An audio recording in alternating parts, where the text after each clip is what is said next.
it sounds like the Kansas City Chiefs and their fans are finally giving up on the idea of Alex Smith leading them to the promised land. Is that true?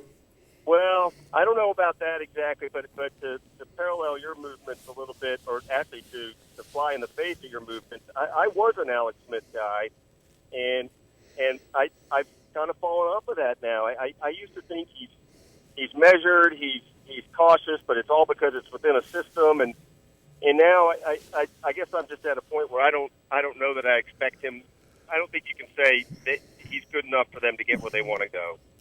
Well, you know as well as I do, there hasn't been a drafted quarterback for the Chiefs that I think has thrown a touchdown pass in like 37 years or something like that.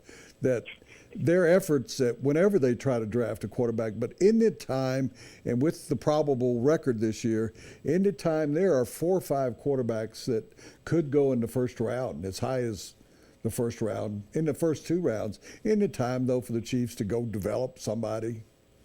It might be. I mean, what's funny is, here we sit with the Chiefs 3-5, and I guess there are those of us who sort of think, well, let's see what this season really is still. And I think that the Broncos can drive a real stake through it in a lot of ways if it plays to form on Sunday.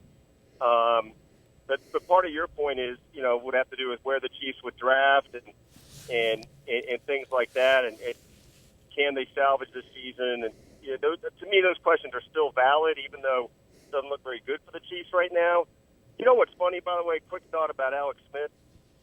The guy, if the Chiefs don't blow a 28-point lead in the third quarter of the playoff game at Indianapolis,